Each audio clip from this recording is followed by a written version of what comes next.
Hello students, स्वागत है आपका आपके अपने चैनल फ्री टाइम में। अपने पिछले वीडियो में गुरुत्वाकर्षण बल और प्लाइन वेग इनके बारे में पढ़ा था। आज अपने पढ़ेंगे स्थिर वैद्युत बल। स्थिर वैद्युत बल क्या है, किस तरह से लगता है, इसकी पूरी डिटेल पढ़ेंगे। देखिए, ये जो टॉपिक्स हैं, इन टॉपिक्स को समझने के लिए आप कंटिन्यूटी रखिए, लगातार वीडियोस को देखिए और जहां आपको कहीं भी प्रॉब्लम आ रही है तुरंत मुझे कमेंट बॉक्स में कमेंट कीजिए। आपको वीडियो अच्छे लग रहे हैं तो भी कमेंट कीजिए ताकि और अच्छा आपको बताया जा सके। तो आज अपने पढ़ेंगे स्थिर वैद्युत बल। स्थिर वैद्युत बल। देखिए, इसको पढ़ने से पहले अपने थोड़ा सा इसकी डिटेल पढ़ना चाहेंगे।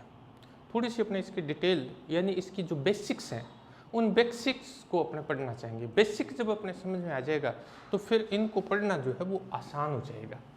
तो अपने सबसे पहले बात आती है कि स्थिर वैद्युत बल लगता किन में है। तो ये आवेशित पिंडों में लगता है।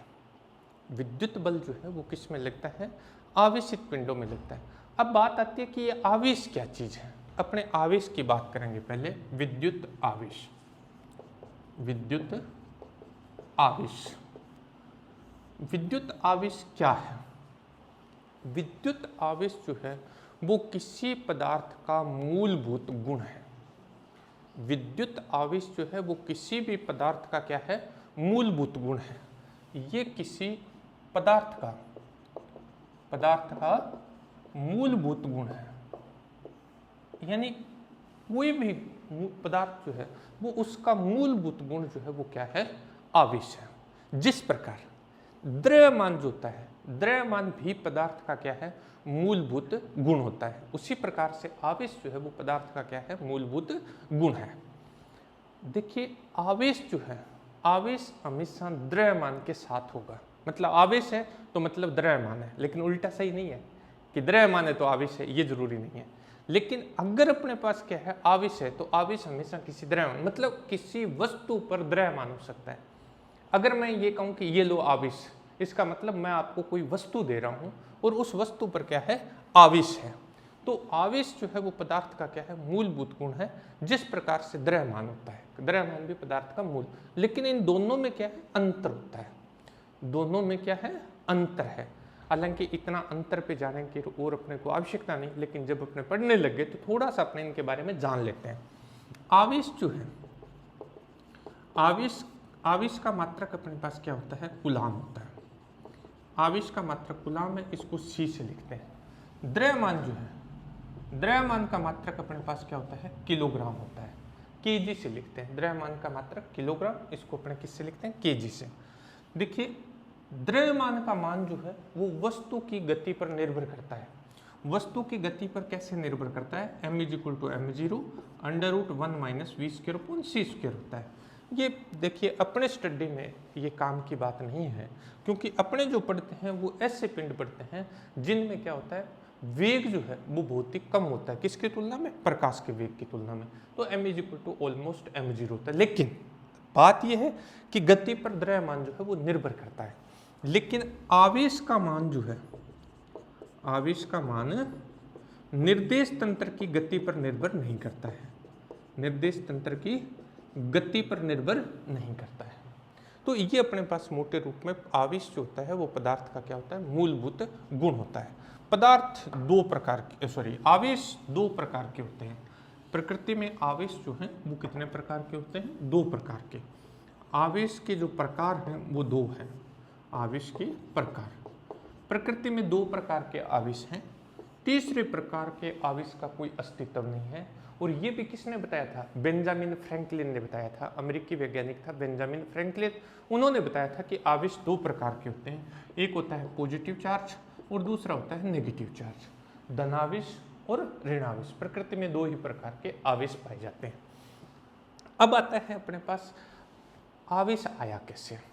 देखिए, आपने भी देखा होगा, अपने क्या करते हैं जब दो वस्तुओं को आपस में घर्षित करते हैं तो उन वस्तुओं में क्या है? छोटी छोटी वस्तुओं को आकर्षित करने का गुण आ जाता है।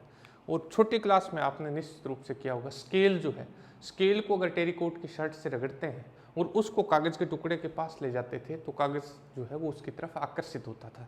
उस टाइम ये पता नहीं था किस वजह से हो रहा है, लेकिन वो क्या था, वो घर्षण के कारण जो स्केल था वो क्या हो जाता था, आवेशित, और वो दूसरी वस्तु को अपनी तरफ क्या कर लेता, आकर्षित कर लेता था। तो अपने पास क्या है, दो प्रकार के आवेश होते हैं, आवेश पॉजिटिव और नेगेटिव। तीसरे प्रकार का कोई आवेश नहीं होता। अब आवेश के कुछ गुण हैं, उन गुणों के बारे में आपने ध्यान से पढ़ेंगे। पहली बात तो है कि स्थिर आवेश जो है, स्थिर आवेश विद्युत क्षेत्र उत्पन्न करता है। स्थिर आवेश विद्युत क्षेत्र उत्पन्न करता है। ठीक उसी प्रकार जिस प्रकार द्रव्यमान जो है, ठीक उसी प्रकार जिस प्रकार द्रव्यमान क्या करता है, द्रव्यमान गुरुत्वीय क्षेत्र उत्पन्न करता है। स्थिर आवेश विद्युत क्षेत्र उत्पन्न करता है, उसी प्रकार उत्पन्न करता है जिस प्रकार द्रव्यमान जो है वो क्या करता है, द्रव्यमान गुरुत्वीय क्षेत्र की उत्पत्ति करता है। नंबर 2, गतिमान आवेश जो होता है, गतिमान आवेश एक समान वेग से गतिमान, गतिमान आवेश दो काम करता है। क्या? एक तो विद्युत क्षेत्र उत्पन्न करता है और एक चुंबकीय क्षेत्र उत्पन्न करता है। यानी विद्युत क्षेत्र भी उत्पन्न करता है और चुंबकीय क्षेत्र, अगर गतिमान आवेश है। तीसरा अपने पास है त्वरित आवेश। आवेश अगर त्वरित है, त्वरित आवेश क्या करता है, तीन काम करता है, विद्युत क्षेत्र उत्पन्न करता है, चुंबकीय क्षेत्र उत्पन्न करता है और विद्युत चुंबकीय तरंगें उत्पन्न करता है। विद्युत चुंबकीय तरंगें उत्पन्न, यानी तीन काम। त्वरित आवेश है तो विद्युत क्षेत्र उत्पन्न करता है, चुंबकीय क्षेत्र उत्पन्न करता है और इसके साथ साथ क्या करता है, विद्युत चुंबकीय तरंगें भी उत्पन्न करता है। मोटे रूप में अपने पास ये आ गया। अब अपने पास आता है चौथा कि आवेश दो प्रकार के होते हैं, एक पॉजिटिव और एक नेगेटिव। इसके अलावा प्रकृति में कोई आवेश नहीं पाया जाता है, पॉजिटिव और नेगेटिव होता है। पांचवा अपने पास है कि आवेश जो होते हैं इनमें समान प्रकृति के जो आवेश हैं, समान प्रकृति के आवेश एक दूसरे को प्रतिकर्षित करते हैं और विपरीत प्रकृति के आवेश जो होते हैं वो क्या करते हैं, एक दूसरे को आकर्षित करते हैं। यानी समान प्रकृति के आवेश, समान प्रकृति के आवेश मतलब पॉजिटिव पॉजिटिव और नेगेटिव नेगेटिव। समान प्रकृति के जो आवेश हैं वो एक दूसरे को क्या करते हैं, प्रतिकर्षित करते हैं, प्रतिकर्षित। और विपरीत प्रकृति के अगर आवेश हैं, विपरीत प्रकृति के आवेश एक दूसरे को आकर्षित, मतलब पॉजिटिव नेगेटिव है तो ये एक दूसरे को क्या करते हैं, आकर्षित करते हैं। अब आता है अपने पास आवेश सदैव संरक्षित रहता है। ये यूनिवर्सल लॉ है, पूरे ब्रह्मांड में लागू होता है कि आवेश जो है, आवेश सदैव संरक्षित रहता है। आवेश सदैव संरक्षित रहता है मतलब आवेश को न तो अपने क्या कर सकते हैं, उत्पन्न कर सकते हैं और न ही नष्ट कर सकते हैं। जैसे ऊर्जा के बारे में अपने पढ़ते हैं, आवेश को न तो उत्पन्न किया जा सकता है और न ही नष्ट किया जा सकता है। आवेश को एक वस्तु से दूसरी वस्तु पर स्थानांतरित कर सकते हैं। आवेश neither be create nor be destroy, it can be transfer from one body to other body. Next अपने पास है आवेश क्वांटित भौतिक राशि है। क्वांटित भौतिक राशि है। क्वांटित भौतिक राशि का मतलब क्या होता है, क्वांटित का मतलब क्या होता है, जब अपने पास क्या है, कोई वस्तु, कोई राशि जो है वो एक निश्चित मान में ही उपलब्ध होती है, यानी वो सभी मान ग्रहण नहीं कर पाती है, तो उस भौतिक राशि को क्या कहते हैं, क्वांटित भौतिक राशि कहते हैं। आवेश भी एक क्वांटित भौतिक राशि है। कैसे?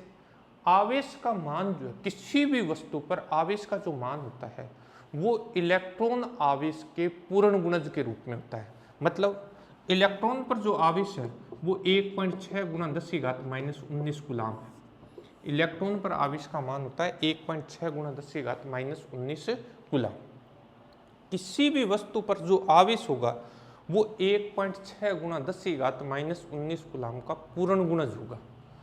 मतलब या तो 1 इलेक्ट्रॉन के बराबर आवेश होगा, या 2 इलेक्ट्रॉन के बराबर होगा, या 3 इलेक्ट्रॉन के बराबर होगा, या 5 इलेक्ट्रॉन के, या 50 इलेक्ट्रॉन के, या 1000 इलेक्ट्रॉन के। मतलब 1.3 इलेक्ट्रॉन के बराबर नहीं हो सकता, 2.7 इलेक्ट्रॉन के बराबर नहीं हो सकता, मतलब पूर्ण गुणज होगा। पूर्ण गुणज के बराबर क्या होता है किसी वस्तु पर आवेश। तो आवेश कैसी राशि है? क्वांटित भौतिक राशि है। ये अपने पास आवेश के कुछ गुण हैं। अब अपने पास आता है कि आवेश का मात्रक अपने पढ़ लिया। अब अपने पढ़ेंगे स्थिर वैद्युत बल। स्थिर वैद्युत बल है क्या चीज? किसने इसके बारे में बताया था? देखिए, स्थिर वैद्युत बल के बारे में कूलाम ने सबसे पहले मान ज्ञात किया था। तो इसको ऐसे भी लिखते हैं, कूलाम का नियम। कूलाम का नियम, कूलाम का नियम। कूलाम ने क्या किया था? कूलाम ने आवेशों के मध्य लगने वाले बल का मान ज्ञात किया और एक नियम का प्रतिपादन कर दिया। तो उसको क्या बोलते हैं? कूलाम का नियम कहते हैं। क्या है कूलाम का नियम? इस नियम के अनुसार, इस नियम के अनुसार दो स्थिर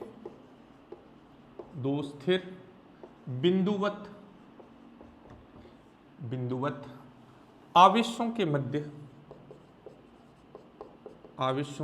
मध्य, एक बार मैं यहीं रोकता हूं इस चीज को, पहले अपने यहां आ जाते हैं। ये दो शब्द आते हैं इसके अंदर कूलाम के नियम में। ये दो महत्वपूर्ण शब्द है। क्या? कि दो स्थिर बिंदुवत आवेशों के मध्य। यहां इनका अर्थ क्या है? पहले अपने अर्थ समझ लेते हैं, फिर इसकी परिभाषा अपने पूरी करते हैं। दो स्थिर, स्थिर का मतलब अपने जानते हैं क्या है? जिनका वेग क्या हो? 0 हो।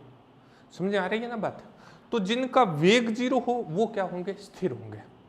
ठीक है। तो जो स्थिर है, पहली बात ये हो गई कि ये नियम जो है या ये बल जो है वो किसके लिए लागू होता है? स्थिर आवेशों के लिए लागू होता है।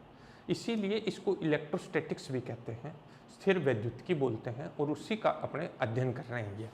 ठीक है। तो अपने पास क्या स्थिर आवेश है, मतलब जिनका वेग क्या हो? 0। सेकंड बड़ा इंपॉर्टेंट है बिंदुवत आवेश। अब बिंदुवत आवेश किससे कहते हैं? आपके निश्चित रूप से माइंड में आएगा कि बिंदुवत आवेश का मतलब है छोटा सा आवेश।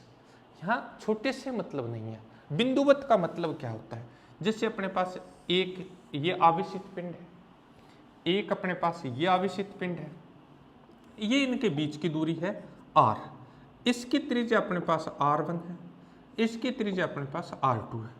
अगर r ग्रेटर देन r1 है और r ग्रेटर देन r2 है, मतलब सिंपल सा ये कि यदि दो पिंडों के बीच की दूरी, दो आवेशित पिंडों के बीच की जो दूरी है वो उनके आकार से बड़ी हो, अगर दो आवेशित पिंडों के केंद्रों के बीच की दूरी या उनके बीच की दूरी जो है वो उनके आकार से अधिक हो, तो उन पिंडों को अपने बिंदुवत आवेश की तरह मानेंगे। मतलब पिंड कितना ही बड़ा हो सकता है, ये बिंदुवत का मतलब दिमाग में ये नहीं लेके आना है कि वो बिंदु के समान ही होगा, ये कितना बड़ा हो सकता है, लेकिन इन दोनों पिंडों के बीच की जो दूरी है वो इनके आकार से अगर अधिक है तो फिर वो बिंदुवत आवेश है। अब अपने इस परिभाषा को पूरा करते हैं। अपने पास क्या है? इस नियम के अनुसार दो स्थिर बिंदुवत आवेशों के मध्य लगने वाला आकर्षण ओब्लिक प्रतिकर्षण बल। आकर्षण कब लगेगा? अभी अपने बात की थी, आकर्षण विपरीत प्रकृति के आवेश होंगे तो आकर्षण लगेगा, और अगर समान प्रकृति के आवेश है तो क्या होगा? प्रतिकर्षण होगा। लगने वाला आकर्षण ओब्लिक प्रतिकर्षण बल आवेशों के, लगने वाला बल आवेशों के परिमाण के गुणनफल के समानुपाती तथा उनके बीच की दूरी के व्युत्क्रमानुपाती होता है। दोनों आवेशों के परिमाण के गुणनफल के समानुपाती होगा और उनके बीच की दूरी के वर्ग के क्या होता है? व्युत्क्रमानुपाती। उनके बीच की दूरी के वर्ग के व्युत्क्रमानुपाती होता है। यानी अपने पास क्या है? अपने पास क्या है? Q1 और Q2 दो आवेश हैं, A और B बिंदु है, इनके बीच की दूरी r है। तो ये नियम कहता है कि इन आवेशों के मध्य लगने वाला जो बल है वो आकर्षण या प्रतिकर्षण का होगा, वो डिपेंड करेगा इनकी प्रकृति पर। आवेश कैसी प्रकृति के, अगर समान प्रकृति के हैं तो प्रतिकर्षण होगा, और विपरीत प्रकृति के हैं तो क्या होगा, आकर्षण होगा। तो F इज प्रोपोर्शनल टू अपने पास आ जाएगा Q1 Q2, और F इज प्रोपोर्शनल अपने पास आ जाएगा 1/r²। तब अपने पास आ जाएगा F is proportional to Q1 Q2 upon अपने पास क्या आ गया r²। F is equal to अपने पास आ जाएगा क्या, कि Q1 Q2 अपॉन r²। ये दो आवेशों के मध्य लगने वाला क्या आ गया, बल आ गया। अब बड़ी इंपॉर्टेंट बात है क्या, कि ये जो K है, K क्या चीज है, K समानुपाती नियतांक है।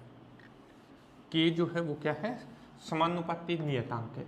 इक्वेशन नंबर 1 दे देते हैं अपने, K समानुपाती नियतांक है, समानुपाती नियतांक, जिसका मान, K का मान दो बातों पर निर्भर करता है।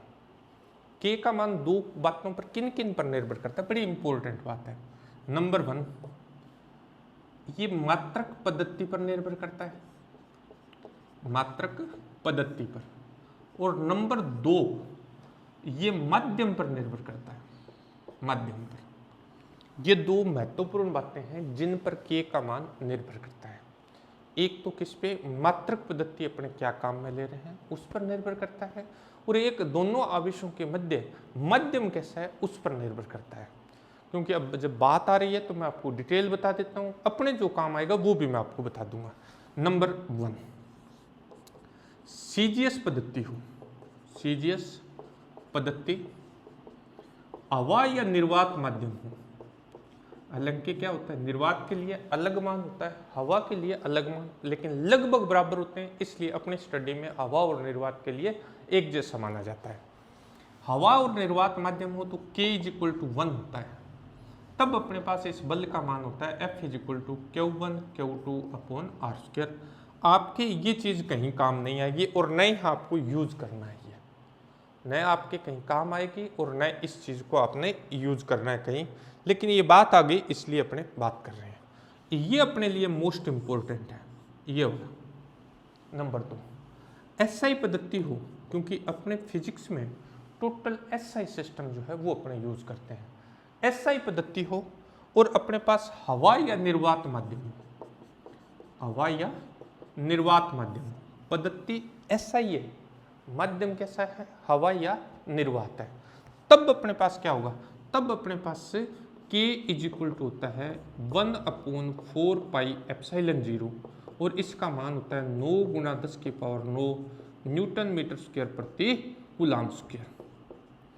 तब K का मान होता है 1/4 पाई एप्सिलॉन 0। ये जो एप्सिलॉन 0 है इसको बोलते हैं एप्सिलॉन। एप्सिलॉन 0 हवा या निर्वात के लिए लगाया जाता है, एप्सिलॉन इससे बोलते हैं निर्वात की विद्युतशीलता, निर्वात की विद्युतशीलता। ये निर्वात की क्या कहलाती है, विद्युतशीलता कहलाती है। इसका मान जो है, इसका मान होता है 8.85 × 10⁻⁻12 कूलम्ब स्क्वायर प्रति न्यूटन मीटर स्क्वायर। K का मात्रक ये कैसे है, देखो K का मात्रक ये आ जाएगा बल का मात्रक गुणा दूरी के वर्ग का मात्रक, तो न्यूटन गुणा मीटर स्क्वायर अपॉन में अपने पास क्या आ जाएगा, कूलम्ब स्क्वायर। और जब एप्सिलॉन का मात्रक ज्ञात करेंगे तो K का उल्टा हो जाएगा, K का उल्टा अपने पास आ जाएगा कूलम्ब स्क्वायर प्रति न्यूटन मीटर स्क्वायर। ये एप्सिलॉन की वैल्यू होती है। तो हवा या निर्वात में दो आवेशों के मध्य लगने वाला जो बल है वो F0 से लिख देता हूँ, 0 में हवा या निर्वात के लिए काम में ले रहा हूँ। तो ये अपने पास आ जाएगा 1/4 पाई epsilon 0 Q1 Q2 upon r²। Equation number अपने इसको दे देते हैं 2। अब अपने पास आती है तीसरी स्थिति। तीसरी स्थिति क्या चीज है, तीसरी स्थिति अपने पास है, तीसरी स्थिति अपने पास आती है कि SI पद्धति है आपके पास। माध्यम जो है, माध्यम हवा या निर्वात के अलावा है, हवा या निर्वात के अलावा अन्य कोई माध्यम है, हवा या निर्वात के अलावा अन्य कोई माध्यम है। पद्धति अपने पास कैसी है, SI है। तब अपने पास k का जो मान होता है वो होता है 1/4 पाई एप्सिलॉन। यहाँ जो एप्सिलॉन है ये क्या कहलाती है? माध्यम की विद्युतशीलता। माध्यम की विद्युतशीलता, माध्यम की विद्युतशीलता है। ये मान अगर अपने 1 नंबर समीकरण में रख दें तो माध्यम में दो आवेशों के मध्य लगने वाला जो बल है Fm इज इक्वल टू आ जाएगा 1/4 पाई एप्सिलॉन। ये अपने पास आ जाएगा Q1 Q2 upon R square. समीकरण नंबर अपने पास आ जाएगी कितनी? 3। ये बल हवा या निर्वात में, ये माध्यम में अपने पास बल का मान आ गया। अब बड़ी इंपॉर्टेंट चीज आती है अपने पास। अब आता है अपने पास आपेक्षिक विद्युतशीलता या पराविद्युतांक। आपेक्षिक विद्युतशीलता इसी का पार्ट है ये, आपेक्षिक विद्युतशीलता या पराविद्युतांक। पराविद्युतांक ये क्या चीज है? आपेक्षिक विद्युतशीलता या पराविद्युतांक। कूलॉम ने क्या किया? कूलॉम ने इन आवेशों को, यानी दो आवेश ले लिया, r दूरी पर रख लिया, हवा या निर्वात में बल ज्ञात कर लिया, फिर इनको पानी में रख लिया उतनी दूरी पर, फिर बल ज्ञात कर लिया, इनके बीच में अब्रक भर दिया, फिर ज्ञात कर लिया, इनके बीच में तांबा भर दिया, फिर ज्ञात कर लिया। यानी अलग अलग माध्यमों में इन आवेशों के मध्य क्या किया? बल ज्ञात किया। और कूलॉम ने एक बात ज्ञात की कि जब अपने इन आवेशों को हवा या निर्वात के अलावा अन्य किसी माध्यम में रखते हैं तो इनके मध्य लगने वाला जो बल है वो हवा या निर्वात की तुलना में कम हो जाता है। दोबारा सुनिए, दो आवेशों को हवा या निर्वात में रखें और उन्हीं आवेशों को उतनी ही दूरी पर किसी अन्य माध्यम में रखें तो बल जो है वो हवा या निर्वात की तुलना में क्या हो जाता है? कम हो जाता है। जितने गुना ये कम होता है हवा या निर्वात की तुलना में, उससे क्या कहते हैं? उससे उस माध्यम की आपेक्षिक विद्युतशीलता या उस माध्यम का क्या कहते हैं? पराविद्युतांक कहते हैं। अपने इसका मैथमेटिकली मान ज्ञात करना चाहेंगे। अपने कैसे मान ज्ञात करें? अपने क्या करेंगे? अपने समीकरण 2 में समीकरण 3 का भाग दे देते हैं। समीकरण 2 में समीकरण 3 का भाग दें तो F0 बट्टा अपने पास आ जाएगा Fm। F0 बट्टा क्या आ जाएगा? Fm। F0 अपने पास है Q1 Q2 upon 4 pi epsilon 0 R square into ये अपने पास आ जाएगा 4 pi epsilon R square upon अपने पास आ जाएगा Q1 Q2। ये अपने पास 4 पाई R स्क्वायर से 4 पाई R स्क्वायर कट जाएगा। F0 upon Fm is equal to अपने पास आ जाएगा एप्सिलॉन अपॉन एप्सिलॉन 0 और ये बराबर होता है एप्सिलॉन R के। ये बराबर होता है एप्सिलॉन R। इससे क्या कहते हैं? इसे कहते हैं आपेक्षिक विद्युतशीलता या पराविद्युतांक, रिलेटिव इलेक्ट्रिक परमिटिविटी। अब देखिए, इसको दो तरह से परिभाषित और कर सकते हैं आपेक्षिक विद्युतशीलता को। हवा या निर्वात में दो आवेशों के मध्य लगने वाले बल तथा उन्हीं आवेशों के मध्य में लगने वाले बलों का जो अनुपात होता है उसे क्या कहते हैं? पराविद्युतांक कहते हैं। या माध्यम की विद्युतशीलता और निर्वात की विद्युतशीलता का जो अनुपात है उसे क्या कहते हैं? अपने आपेक्षिक विद्युतशीलता कहते हैं। अब देखो, इसको अपने से यूज करेंगे। इसको अपने क्या लिख सकते हैं? एप्सिलॉन इज इक्वल टू अपने पास आ जाएगा एप्सिलॉन 0 एप्सिलॉन R। तो अपने पास जो माध्यम में बल था, इक्वेशन नंबर जो 3 अपने लिखी थी, इसको अपने 4 नंबर दे दें। 3 में अगर मान रखें, समीकरण 3 में मान रखने पर, 3 में मान रखेंगे तो Fm इज इक्वल टू अपने पास क्या आ जाएगा? Q1 Q2 upon 4 pi epsilon की जगह अपने पास आ जाएगा एप्सिलॉन 0 एप्सिलॉन R स्क्वायर। अब देखिए, ये मान रख देते हैं, ये मान रखेंगे किस? कहां से? समीकरण 2 से। समीकरण 2 से जब 2 से ये मान रखेंगे तो अपने पास क्या आ जाएगा? तो अपने पास आ जाएगा Fm इज इक्वल टू अपने पास आ जाएगा F0 अपॉन एप्सिलॉन R। अब बात आती है एप्सिलॉन R के मान की। आपको याद रखना है, यहां से क्वेश्चन आ सकता है। 100% क्वेश्चन आने की संभावना रहती है यहाँ से, क्योंकि बिल्कुल सिंपल सा क्वेश्चन बनता है और आपके पास ऐसा क्वेश्चन आपको मिल सकता है। कैसे? एप्सिलॉन R का जो मान है वैसे तो अलग अलग माध्यमों के लिए अलग अलग होता है, लेकिन अपने मोटे रूप में 3 भागों में बांट देते हैं माध्यमों को। मोटे रूप में अपने कितने भागों में बांटते हैं? 3 भागों में। कौन कौन से भाग? नंबर 1 है हवा या निर्वात। हवा या निर्वात। हवा या निर्वात अगर अपने पास है तो एप्सिलॉन आर का मान 1 होता है। हवा या निर्वात के लिए एप्सिलॉन आर का मान 1 होता है और ये एप्सिलॉन आर का सबसे छोटा मान है। एप्सिलॉन आर का सबसे छोटा मान कितना है? 1। और किसके लिए है? हवा या निर्वात के लिए। नंबर 2, अगर अपने पास कोई चालक माध्यम है, चालक माध्यम, और ये सबसे महत्वपूर्ण है, चालक है, चालक में सबसे महत्वपूर्ण अपने पास आती है धातुएं। धातुएं जो होती है वो विद्युत की क्या होती है? चालक होती है। तो अगर अपने पास कोई चालक माध्यम मतलब धातुएं हैं तो एप्सिलॉन आर का जो मान है वो अनंत होता है। एप्सिलॉन आर का मान अनंत होता है। तीसरा अपने पास है, अब जो अन्य माध्यम रह गए, अन्य माध्यमों का मतलब क्या हुआ? हवा निर्वात को छोड़ दें और चालक माध्यमों को छोड़ दें, मतलब धातुओं को छोड़ दें, तो जो बाकी बच गए उनके लिए एप्सिलॉन आर का जो मान है वो बड़ा होता है किससे? 1 से, और छोटा होता है किससे? अनंत से। ये याद रखना है। यहां से क्वेश्चन आ जाता है। किस तरह से क्वेश्चन आ जाता है? क्वेश्चन सिंपल सा आता है कि अपने क्या करते हैं, 2 आवेशों को, एक सिंपल सा क्वेश्चन देखिए, अपने पास है 2 आवेशों को हवा या निर्वात में रखने पर इनके मध्य F न्यूटन बल लगता है। यदि इन आवेशों के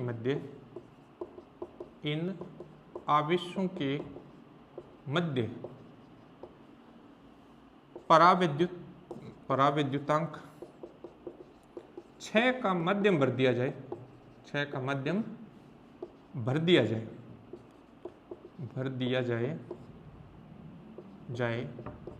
तो बल कितना होगा? देखो बड़ा सिंपल सा क्वेश्चन है। 2 आवेशों को हवा या निर्वात में जब रखते हैं तो उनके मध्य कितना बल लगता है? F न्यूटन बल लगता है। अब ये कहता है कि यदि इन आवेशों के मध्य परावैद्युतांक 6 का मध्यम भर दें तो इनके मध्य कितना बल होगा? बल का मान क्या हो जाएगा? देखिए अपने पास फॉर्मूला है कि मध्यम में अगर अपने आवेशों को रखते हैं तो मध्यम में लगने वाला जो बल है Fm इज इक्वल टू अपने पास है F0 अपॉन एप्सिलॉन आर। अब देखिए F0 हवा या निर्वात का ये बोल रहा है F है और अपने को परावैद्युतांक का मान दे रखा है कितना? 6। तो Fm इज इक्वल टू अपने पास कितना आ गया? F/6। तो जैसे अपने माध्यम भर देंगे तो इनके मध्य लगने वाला माध्यम कैसा? जिसका परावैद्युतांक 6, तो अपने पास बल का मान आ गया F/6 आ गया। अब देखिए परावैद्युतांक जो होता है एप्सिलॉन आर जो है, इसका न तो कोई विमा होती है और न इसका कोई मात्रक होता है। ये मात्रक रहित राशि होती है। एप्सिलॉन आर जो है परावैद्युतांक शुद्ध अनुपात है। परावैद्युतांक क्या है? एक शुद्ध अनुपात है। तो ये क्या होता है? मात्रक रहित होता है। इसका कोई मात्रक नहीं होता। ये एक शुद्ध अनुपात है और शुद्ध अनुपात जो होते हैं उनका कभी मात्रक नहीं होता है। क्यों? क्योंकि ये बल बटा बल आ रहा था या फिर विद्युतशीलता बटा विद्युतशीलता अपने पास आ रहा, तो शुद्ध अनुपात है, इसका कोई मात्रक नहीं है। तो अपने पास कोई मात्रक नहीं है, इसीलिए ये भी बल है, ये भी अपने पास क्या है? बल है। तो दोनों आपस में मात्रक के लिहाज से दोनों आपस में क्या होंगे? बराबर होंगे। अब अपने पास आता है नेक्स्ट, ये था अपने पास विद्युत बल। इसके बारे में थोड़ी सी चीज और पढ़ेंगे अपने, क्योंकि वो भी विद्युत बल की ही श्रेणी में आता है। विद्युत क्षेत्र पढ़ते हैं अपने। विद्युत क्षेत्र क्या है? विद्युत क्षेत्र जिससे अपने गुरुत्वीय क्षेत्र पढ़ा था। गुरुत्वीय क्षेत्र क्या था? गुरुत्वीय क्षेत्र था किसी द्रव्यमान के चारों ओर। गुरुत्वीय क्षेत्र अपने पढ़ा था किसी द्रव्यमान के चारों ओर वह क्षेत्र जिसमें रखा कोई अन्य द्रव्यमान बल का अनुभव करता है गुरुत्वीय क्षेत्र कहलाता है। किसी द्रव्यमान के चारों ओर का वह क्षेत्र जिसमें रखा कोई अन्य द्रव्यमान क्या करता है, बल का अनुभव करता है, क्या कहलाता है, विद्युत क्षेत्र, गुरुत्वीय क्षेत्र। उसी तरह की परिभाषा अपने पास क्या है, गुरुत्वीय क्षेत्र की। किसी आवेश या आवेश समुदाय के, किसी आवेश या आवेश समुदाय के चारों ओर का वह क्षेत्र जिसमें रखा कोई अन्य आवेश बल का अनुभव करता है क्या कहलाता है, विद्युत क्षेत्र कहलाता है। तो विद्युत क्षेत्र की परिभाषा होती है किसी आवेश या आवेश समुदाय के चारों ओर का वह क्षेत्र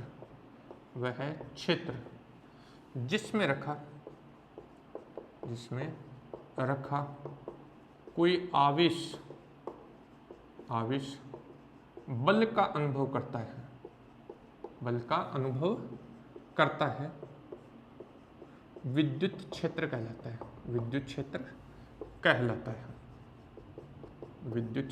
कहलाता है। मतलब ये हुआ कि ये अपने पास कोई आवेश है, इसके चारों ओर एक ऐसा क्षेत्र बन जाता है।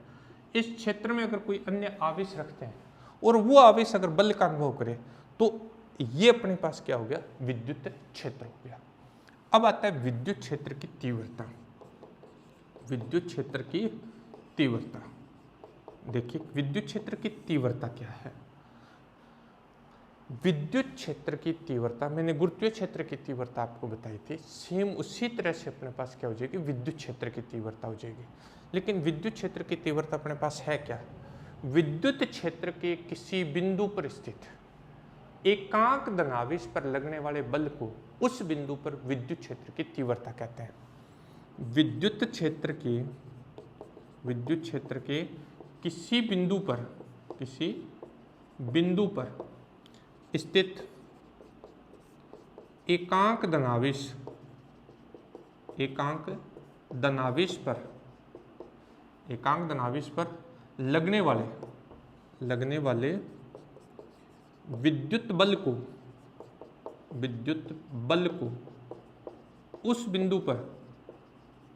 विद्युत बल को उस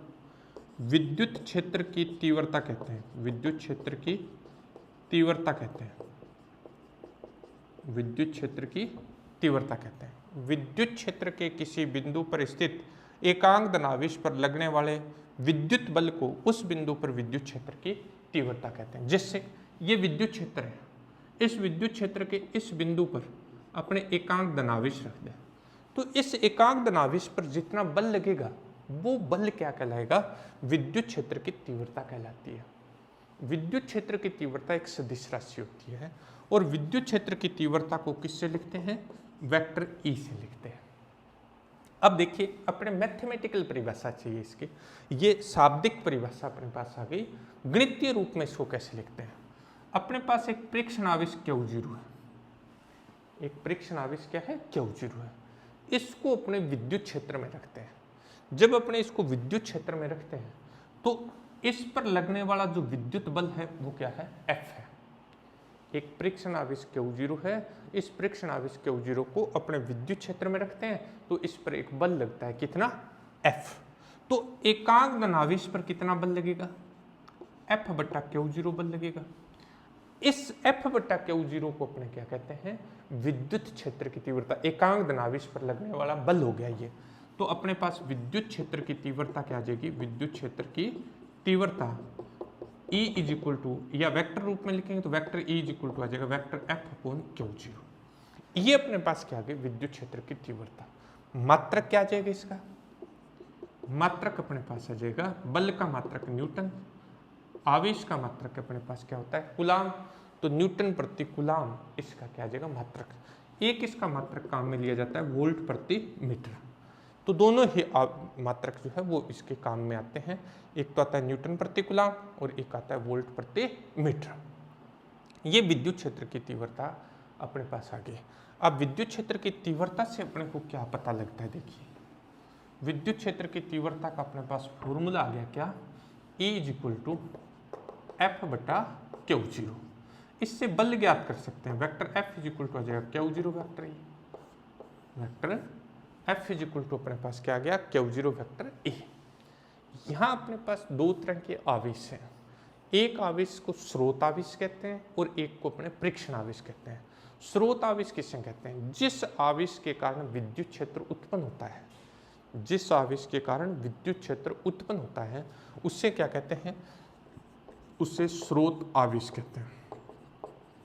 जिससे विद्युत क्षेत्र उत्पन्न हुआ है उसे कहेंगे स्रोत आवेश। और जिस आवेश के द्वारा अपने उसका परीक्षण करते हैं, जिस आवेश के द्वारा अपने उसका क्या करते हैं? परीक्षण करते हैं, उसको क्या बोलते हैं? उसको बोलते हैं परीक्षण आवेश या टेस्ट चार्ज, टेस्ट चार्ज कहते हैं। तो अपने पास क्या होता है? अब विद्युत क्षेत्र की तीव्रता से अपने को पता क्या लगता है? अगर अपने को किसी स्थान पर विद्युत क्षेत्र की तीव्रता का मान पता है तो उस स्थान पर अपने क्या कर सकते हैं? किसी आवेश पर लगने वाले बल का मान ज्ञात कर सकते हैं, किसी आवेश पर लगने वाला बल ज्ञात कर सकते हैं। देखिए, अगर अपने पास किसी स्थान पर विद्युत क्षेत्र की तीव्रता का पता है तो उस स्थान पर किसी परीक्षण आवेश Q0 को पर लगने वाले विद्युत बल का मान, ये बड़ा इंपॉर्टेंट है। विद्युत बल इज इक्वल टू अपने पास होता है आवेश इंटू विद्युत बल। विद्युत बल बराबर होता है अपने पास क्या? आवेश इंटू विद्युत क्षेत्र की तीव्रता, विद्युत क्षेत्र की तीव्रता। अब अपने पास आता है बिंदु आवेश के कारण r दूरी पर विद्युत क्षेत्र की तीव्रता। बिंदु आवेश के कारण r दूरी पर विद्युत क्षेत्र की तीव्रता, ये अपने पास O पर एक बिंदु आवेश क्या स्थित है, इससे r दूरी पर एक P बिंदु है। इस P बिंदु पर अपने को क्या करना है? विद्युत क्षेत्र की तीव्रता ज्ञात करनी है। O से इस P की दूरी कितनी है? R। तो यहाँ अपने एक परीक्षण आवेश Q0 मान लेते हैं, अपने ये मान लेते हैं कि P बिंदु पर एक परीक्षण आवेश क्या है? Q0 है। तो इस Q0 पर लगने वाला बल क्या होगा? इस Q0 पर लगने वाला बल क्या होगा? इस Q0 पर लगने वाला बल अपने पास आ जाएगा F is equal to Q0 upon अपने पास आ जाएगा 4 pi epsilon 0 r square. F is equal to अपने पास आ जाएगा Q0 upon 4 pi epsilon 0 r square. अब विद्युत क्षेत्र की तीव्रता की परिभाषा E इज इक्वल टू अपने पास था F अपॉन Q0, तो अपने पास E इज इक्वल टू क्या आ जाएगा? Q upon 4 pi epsilon 0 r square. मतलब E इज इक्वल टू अपने पास आ जाएगा KQ अपॉन r स्क्वायर। ये अपने पास कोई बिंदु आवेश है, उस बिंदु आवेश से r दूरी पर विद्युत क्षेत्र की तीव्रता आ जाएगी। यानी एकांक आवेश के कारण, एकांक आवेश पर लगने वाला बल है विद्युत क्षेत्र की तीव्रता, तो अपने पास एक तरह से बल आ गया। ये एकांक धनावेश पर लगने वाला बल ही है विद्युत क्षेत्र की तीव्रता। यहाँ किसी आवेश की कल्पना कर लेंगे तो उस आवेश से इसको क्या कर देंगे? गुणा कर देंगे। तो इस तरह से अपने पास ये आ गया विद्युत बल। आप अच्छी तरह से इसकी स्टडी कीजिए, जहाँ आपको प्रॉब्लम आए आप कमेंट कीजिए, और अच्छा लग रहा है वीडियो इसके लिए भी कमेंट कीजिए, और अधिक से अधिक अपने साथियों के साथ इस वीडियो को क्या करें? शेयर कीजिए, इस चैनल को आप सब्सक्राइब करें। धन्यवाद।